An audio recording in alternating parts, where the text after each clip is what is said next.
Hi అండి, అందరికీ నమస్కారం అండి. ఫ్రెండ్స్, మనకి ఇప్పుడిప్పుడే ఉద్యోగులకు సంబంధించి మరొక ముఖ్యమైన అప్డేట్ అయితే రావడం జరిగిందండి. ఇక్కడైతే చూసుకున్నట్లయితే ఉద్యోగుల బకాయిలు చెల్లించాలి, ఉప ముఖ్యమంత్రి పవన్ కళ్యాణ్ని కోరిన ఏపీ జేఏసీ అమరావతి అంటూ అప్డేట్ అయితే వచ్చింది.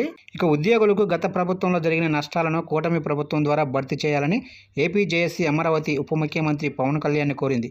ఇక JAC chairman Bopparaju Venkateswarlu, secretary general Damodar Rao తదితరులు మంగళవారం మంగళగిరిలోని జనసేన కార్యాలయంలో ఉప ముఖ్యమంత్రి క్యాంపు కార్యాలయంలో ఆయన కలిసి వినతి పత్రం సమర్పించారు.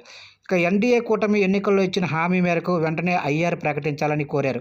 11వ పీఆర్సీ ద్వారా జరిగిన నష్టాన్ని 12వ పీఆర్సీ ద్వారా భర్తీ అవుతుందని ఉద్యోగులు ఎదురు చూస్తున్నారని ఆయనకు తెలిపారు. 2018 నుంచి చెల్లించాల్సిన డిఏ బకాయిలు చెల్లించాలని కోరారు.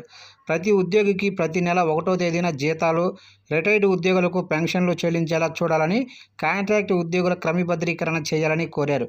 ఇక ఎన్డీఏ మేనిఫెస్టోలో ఇచ్చిన హామీ ప్రకారం అవుట్సోర్సింగ్ ఉద్యోగులకు, వారి కుటుంబాలకు ప్రభుత్వ సంక్షేమ పథకాలు వర్తింపజేయాలన్నారు. ఇక కోవిడ్ సమయంలో మృతి చెందిన జెడ్పీ టీచర్ల కుటుంబ సభ్యులకు అవసరమైతే సూపర్ న్యూమరీ పోస్టు సృష్టించి కారుణ్య నియామకాలను తక్షణమే కల్పించాలని, ఈహెచ్ఎస్ ద్వారా ఉద్యోగులందరికీ నగదు రహిత చికిత్స అందించేలా చూడాలని కోరారు. చూశారు కండి, మొత్తం మీదుగా ఉద్యోగుల డిఏ బకాయిలు తదితర అంశాలను ప్రభుత్వం దృష్టికి అయితే ఉద్యోగ సంఘాలు అయితే తీసుకెళ్లారు. మరి ప్రభుత్వం ఏ నిర్ణయం తీసుకుంటుందో మరి చూడాల్సి ఉంది ఫ్రెండ్స్. చూశారు కండి, అప్డేట్ నచ్చినట్లయితే లైక్ చేయండి. ఇలాంటి ముఖ్యమైన అప్డేట్స్ ఎప్పటికప్పుడు మీకు చేరాలి అనుకుంటే ఇప్పుడే మన ఛానల్ని సబ్స్క్రైబ్ అయితే చేసి ఫాలో చేయండి ఫ్రెండ్స్.